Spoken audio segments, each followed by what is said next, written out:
بسم اللہ الرحمن الرحیم الحمد للہ والصلاة والسلام علی رسول اللہ ربی یسر ولا تعسر وتمم بالخیر ربی یسر ولا تعسر وتمم بالخیر ربی یسر ولا تعسر وتمم بالخیر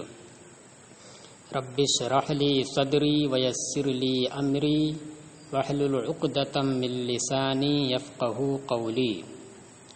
سبحانک لا علم لنا الا ما علمتنا انک انت العلیم الحکیم۔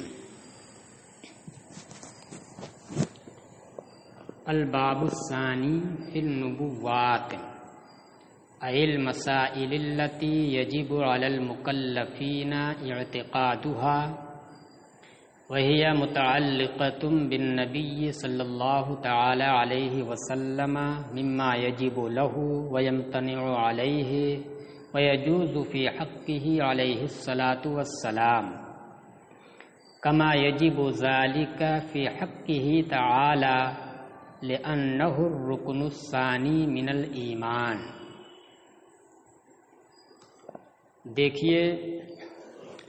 یہ کتاب المعتقد المنتقد ہے، جسے علامہ فضل رسول بدایونی قادری قدس سرہ نے سن 1270 ہجری میں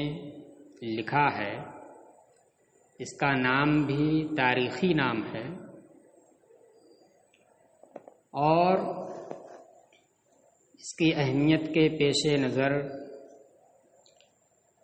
حضور اعلیٰ حضرت علیہ رحمت و رضوان نے سن 1320 ہجری میں اس پر ایک بہت ہی مفید اور معلوماتی حاشیہ رقم فرمایا۔ اعلیٰ حضرت نے بھی اپنے اس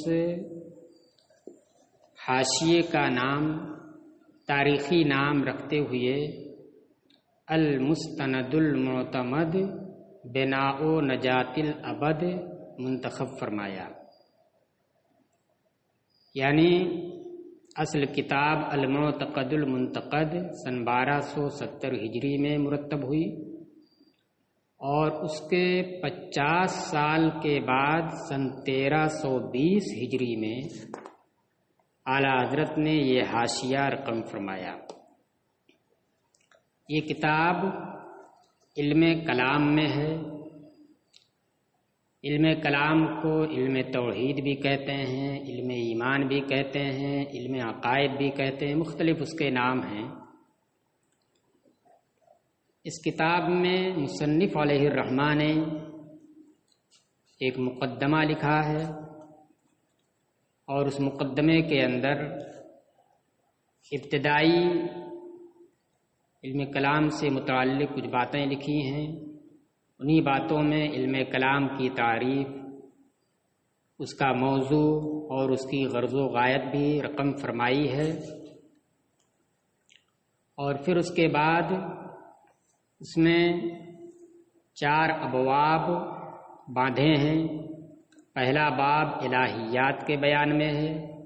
دوسرا باب نبوات کے بیان میں ہے، تیسرا سمعیات، چوتھا امامت کے بیان میں، اور پھر اخیر میں خاتمہ ہے جو ایمان کی بحث سے متعلق ہے کہ ایمان کیا ہے، اس کی تشریح کیا ہے، وغیرہ وغیرہ۔ تو سب سے پہلے ہم آپ کو علم کلام کی تعریف سے روشناس کرانا چاہتے ہیں۔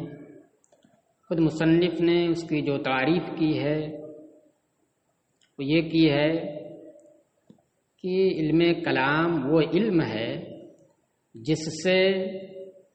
یقینی دلیلوں کے ذریعے دینی عقائد کا علم حاصل ہو، یعنی صرف عقیدے کا جان لینا یہ علم کلام نہیں ہے، بلکہ اس کے جو یقینی دلائل ہیں عقلی اور نقلی، ان کے ذریعے جو دینی عقائد ہیں ان کا علم، یہ علم کلام ہے۔ اس کے موضوع سے متعلق یہ فرمایا کہ اس کا موضوع وہ معلومات ہیں کہ ان کے اوپر اگر کوئی ایسی چیز محمول کی جائے کہ جس کے ساتھ وہ ایک دینی عقیدہ بن جائے یا دینی عقیدے کا ایک مبدا بن جائے، اس کا ذریعہ بن جائے، تو ایسی معلومات کو علم کلام کا موضوع قرار دیا ہے۔ مثال بھی دی ہے، جیسے کہ کہا جائے کہ الباری قدیم او واحد، تو اب اس میں دیکھیے الباری یہ ایک معلومات میں سے ہوا، اس کے اوپر قدم کو محمول کیا گیا کہ اب اگر اس کو اس باری کے ساتھ ملا دیا جائے اور یوں کہا جائے کہ الباری قدیم، تو یہ ایک دینی عقیدہ ہو گیا، اسلامی عقیدہ ہو گیا کہ اللہ تبارک و تعالی یہ قدیم ہے یا واحد ہے، یا اسی طریقے سے الجسم حادث۔ اور اگر یہ کہا جائے کہ الجسم مرکب، جسم مرکب ہے جواہر فردہ سے، تو یہ خود ایک عقیدہ نہیں ہوا کہ جسم جو ایک معلوم تھا اس کے اوپر مرکب کو محمول کیا گیا تو اس کو ملا کر کے عقیدہ نہیں بنا، لیکن ایک دینی عقیدے کا یہ مبدا ضرور بنا، اس کا ذریعہ ضرور بنا۔ وہ اس طرح سے کہ جب یہ کہا گیا کہ جسم مرکب ہے جواہر فردہ سے، تو اس سے یہ سمجھ میں آ گیا، ایک اسلامی عقیدہ معلوم ہو گیا کہ جسم یہ اپنے وجود میں جب اس کے اندر ترکیب ہوتی ہے تو یہ اپنے وجود میں، اپنی ترکیب میں کسی موجد کا محتاج ہے۔ تو جسم کا کسی موجد کا محتاج ہونا، یعنی اللہ کا محتاج ہونا، یہ ایک اسلامی عقیدہ ہے۔ تو یہ ہو گئے علم کلام کے موضوعات۔ غرض و غایت واضح ہے کہ اس کی غرض و غایت ایمان اور عقیدے کے اندر پختگی پیدا کرنا ہے اور احکام شرعیہ کی تصدیق کرنا ہے کہ جب یقینی دلائل کے ذریعے ایمان ہمارے اوپر منور اور مجلہ ہوگا تو وہ پختہ طور پر ہمارے دل کے اندر راسخ ہوگا۔ علم کلام کی یہی غرض و غایت ہے۔ اب آگے چلتے ہیں، دوسرا باب یہیں سے آپ کا نصاب ہے جو آپ کو پڑھنا ہے۔ فرماتے ہیں کہ دوسرا باب نبوات کے بیان میں ہے۔ نبوت کی جمع نبوات فرمائی، مراد اس سے آگے خود ہی بتاتے ہیں المسائل التی یجب علی المکلفین اعتقادها، یعنی یہ دوسرا باب ایسے مسائل کے بیان میں ہے کہ جن مسائل کا اعتقاد رکھنا مکلفین کے اوپر، جو مکلف بندے ہیں ان کے اوپر واجب ہے۔ ایسے مسائل وہی متعلقۃ بالنبی صلی اللہ تعالی علیہ وسلم، اور وہ مسائل نبی صلی اللہ تعالی علیہ وسلم سے متعلق ہیں۔ کس طرح کے وہ مسائل ہیں؟ مما یجب لہ ویمتنع علیہ ویجوز فی حقہ صلی اللہ تعالی علیہ الصلاۃ والسلام، ان میں سے کچھ تو وہ مسائل ہیں نبی سے متعلق کہ جو نبی کے لیے نبی ہونے کی حیثیت سے ضروری ہے، جیسے سچ بولنا، تبلیغ کا کام بحسن و خوبی انجام دینا، یہ ضروری ہے۔ اور کچھ مسائل وہ ہیں نبی سے متعلق جو نبی کے اوپر ممتنع ہیں، محال ہیں کہ وہ ایسا نہیں کر سکتا ہے۔ وَيَجُوزُ فِي حَقِّهِ عَلَيْهِ الصَّلَاةُ وَالسَّلَامُ، اور کچھ مسائل وہ ہیں جو نبی علیہ الصلاۃ والسلام کے حق میں جائز ہیں کہ وہ کر بھی سکتا ہے نہیں بھی کر سکتا ہے، دونوں صورتیں۔ تو ایسے مسائل کہ جن کا اعتقاد مکلفین کے اوپر لازم ہے اور وہ اعتقاد نبی سے متعلق ہیں، واجب ہونے کی حیثیت سے یا ممتنع ہونے کی حیثیت سے یا جائز ہونے کی حیثیت سے، کما یجب ذالک فی حقہ تعالی، جیسا کہ یہی مذکورہ اعتقاد خود اللہ تعالی کے حق میں بھی واجب ہیں، کہ اللہ تعالیٰ کے حق میں بھی اس طرح کا اعتقاد مکلفین کے اوپر رکھنا واجب ہے کہ وہ یہ جانیں کہ اللہ تعالیٰ کے حق میں کون سی چیز واجب ہے، کون سی چیز اس کے اوپر ممتنع ہے اور کون سی چیز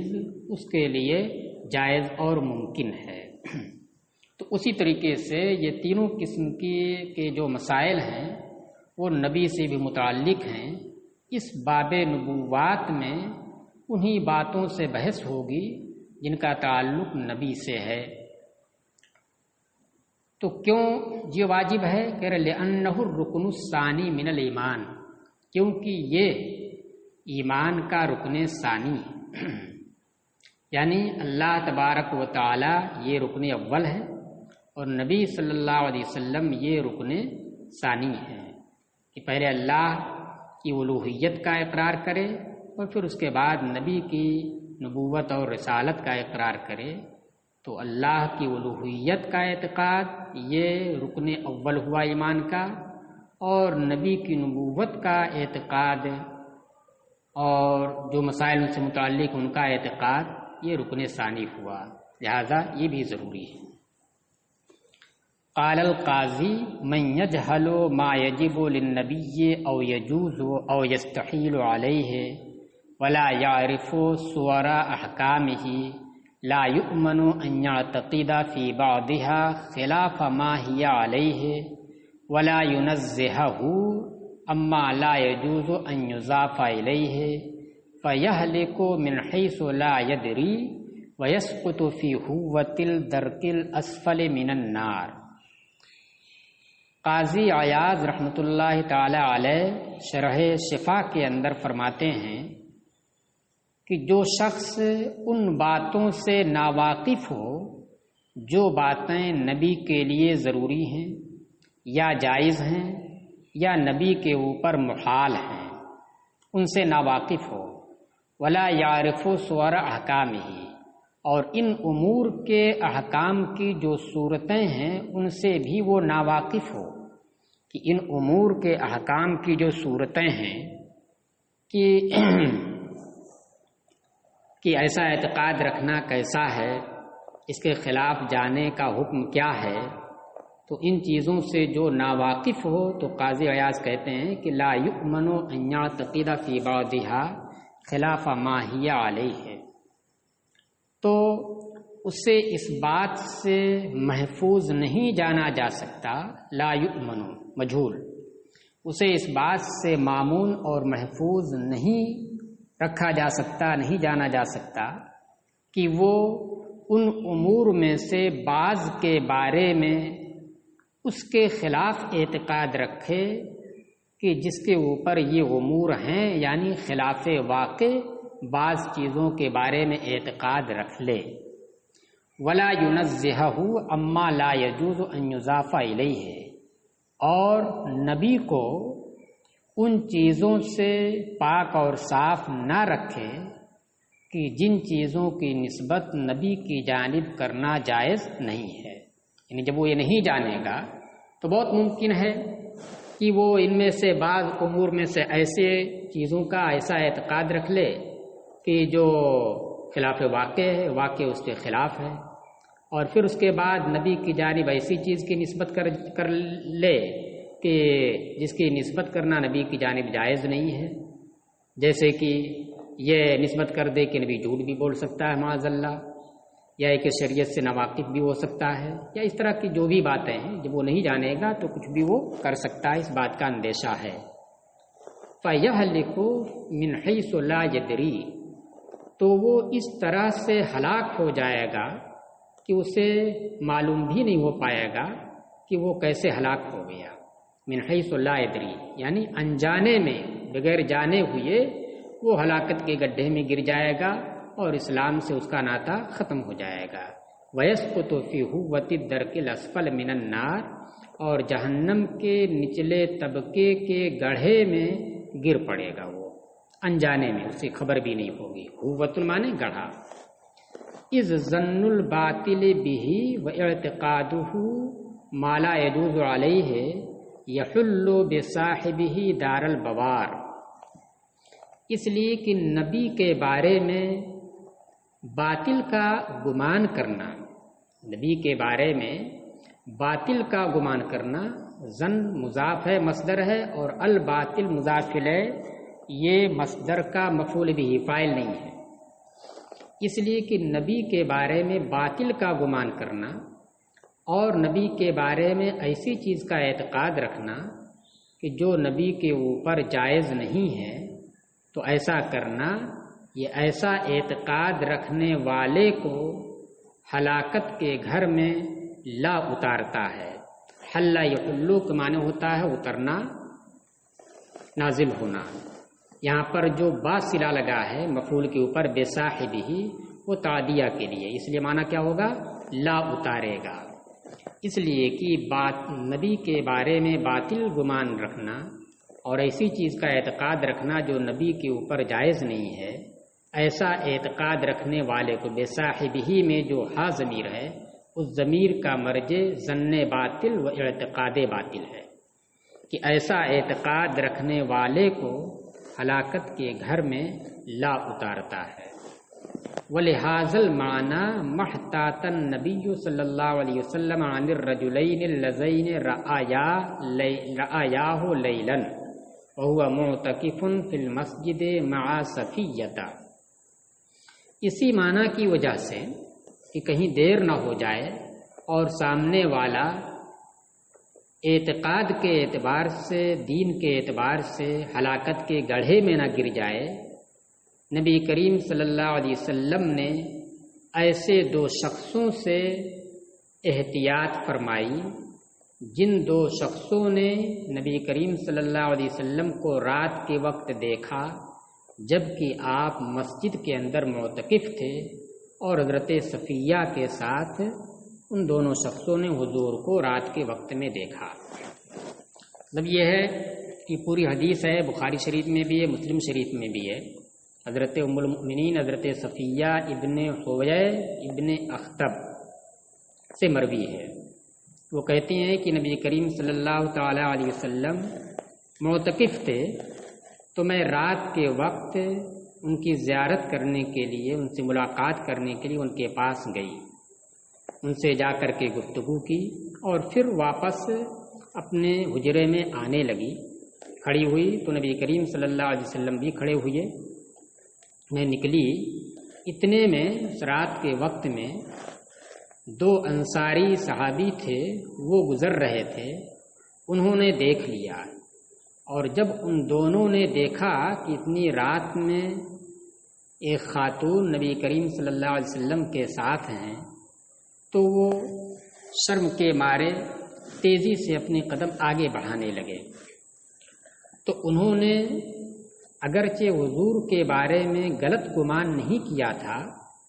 کہ یہ کسی اجنبیہ کے ساتھ ہیں، ایسا کوئی گمان نہیں کیا تھا، لیکن چونکہ وہ دونوں معصوم نہیں تھے اور رہا شیطان ابلیس کا معاملہ، تو وہ تو انسان کی رگوں میں پیوست رہتا ہے، اس سے جدا نہیں ہوتا. کوئی موقع ایسا نہیں چھوڑتا ہے کہ جس میں وہ انسانوں کو، بندوں کو بہکانے کی کوشش نہ کرے. تو اس لیے اس بات کا امکان تھا کہ وہ انہیں بہکا دے اور وہ دونوں لوگ نبی کریم صلی اللہ علیہ وسلم کے بارے میں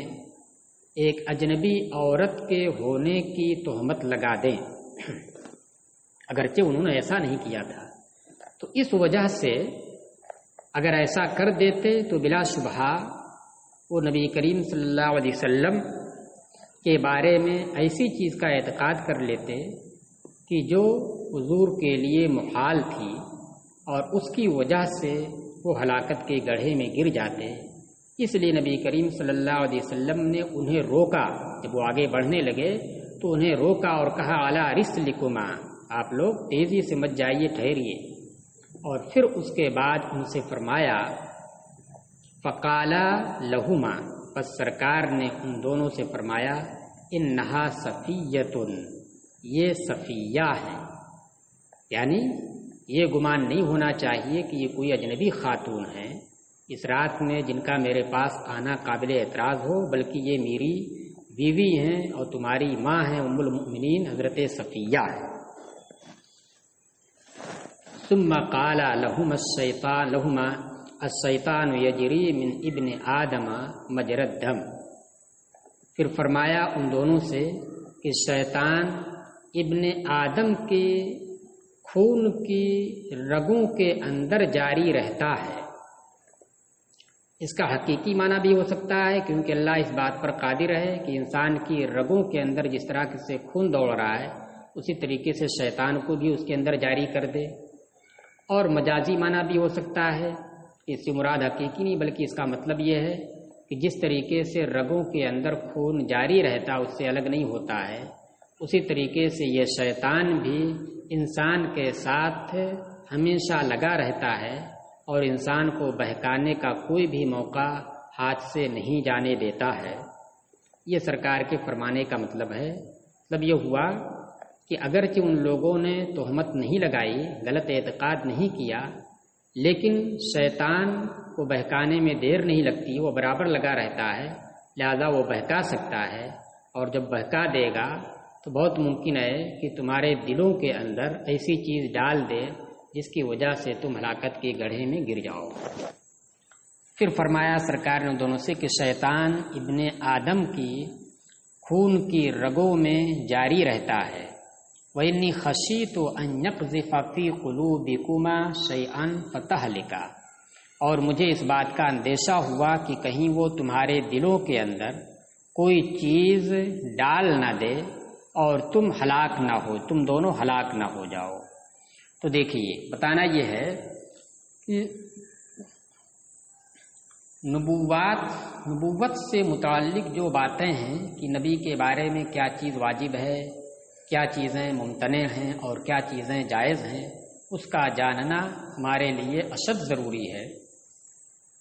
یہاں تک کہ اگر ہم نہ جانیں تو بہت ممکن ہے کہ ہم اس کے خلاف اعتقاد کر لیں اور پھر انجانے میں، بالقصد نہیں بلا قصد انجانے ہی میں ہم ہلاکت کے گڑھے میں گر جائیں، اسلام سے دور ہو جائیں۔ اس کی مثال بھی پیش کر دی کہ حضور سرکار علیہ الصلاۃ والسلام نے کس طریقے سے یہاں پر احتیاط برتی ہے کہ انہیں جانے نہیں دیا، اگرچہ ان لوگوں نے غلط اعتقاد نہیں کیا تھا، بلکہ آگے جس بات کا وہم بھی ہو سکتا تھا اس کو بھی آپ نے دور کر دیا اور بتایا مجھے اس بات کا اندیشہ تھا کہ ہو سکتا ہے کہ شیطان تمہارے دلوں کے اندر میرے بارے میں کوئی ایسی بات ڈال دے کہ اور اس کو تم جان لو، اس کا اعتقاد کر لو، جس کی وجہ سے تم ہلاک ہو جاؤ۔ لہذا آپ نے احتیاطاً صاف کر دیا اور واضح کر دیا کہ یہ حضرت صفیہ ہیں اور میری بیوی ہیں، تمہاری ماں ہیں۔ قال الخطابی خشیہ صلی اللہ علیہ وسلم علیہم الکفر لو ظنا تہمتا برؤیتہ معہ امرأۃ اجنبیۃ۔ اب اس حدیث کے تعلق سے اس کی شرح میں امام خطابی، جن کا نام ابو سلیمان حمد بن محمد خطابی شافعی ہے، آپ 4 صدی ہجری کے ہیں، ایک فقیہ اور محدث ہیں، شافعی فقیہ ہیں۔ آپ نے مختلف احادیث کی کتابوں کی شرح کی ہے، خود بخاری شریف کی بھی شرح آپ نے کی ہے، تو غالباً اسی کے اندر اس حدیث کی شرح میں آپ نے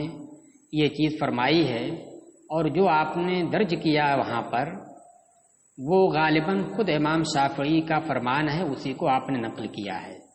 اور اسی کو یہاں پر نقل کر رہے ہیں۔ امام خطابی ابو سلیمان حمد بن محمد خطابی شافعی نے فرمایا اس حدیث کی شرح میں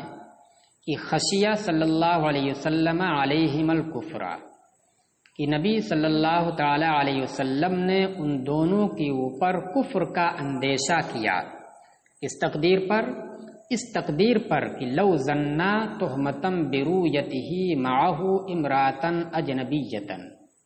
اس تقدیر پر کہ اگر وہ دونوں نبی کریم صلی اللہ علیہ وسلم کے ساتھ کسی اجنبی عورت کو دیکھنے کی تہمت کا گمان کر لیتے، یعنی اگر وہ بالفرض یہ گمان کر لیتے کہ ہم نے تو نبی صلی اللہ علیہ وسلم کے ساتھ ایک اجنبی عورت کو دیکھا ہے، اگر وہ یہ گمان کر لیتے تو اس تقدیر پر نبی کریم صلی اللہ علیہ وسلم نے ان کے اوپر کفر کا اندیشہ کیا، یعنی اگر وہ یہ گمان کر لیتے تو وہ کافر ہو جاتے۔ اسی اندیشے کی وجہ سے یہ اندیشہ ہوا، فبادر الی اعلامہما بمکانہا نصیحۃ لہما فی حق الدین قبل ان یقعا فی امر یہلکان بہ، اسی وجہ سے سرکار علیہ السلام نے ان دونوں کو حضرت صفیہ کی موجودگی کے بارے میں آگاہ کرنے کی جانب سبقت کی، یا جلدی سے انہیں حضرت صفیہ کے ہونے کی سے آگاہ کر دیا کہ حضرت صفیہ ہیں۔ ایسا کیوں کیا؟ نصیحۃ لہما فی حق الدین، دین کے حق میں، دین کے معاملے میں ان دونوں کی خیر خواہی کرتے ہوئے کہ کہیں دین کے حق میں وہ بہک نہ جائے اور پھر ان کے لیے زحمت نہ ہو جائے، ان کی خیر خواہی کرتے ہوئے قبل اس کے کہ وہ دونوں ایسے معاملے میں پڑ جائیں جس کی وجہ سے وہ دونوں ہلاک ہو جائیں۔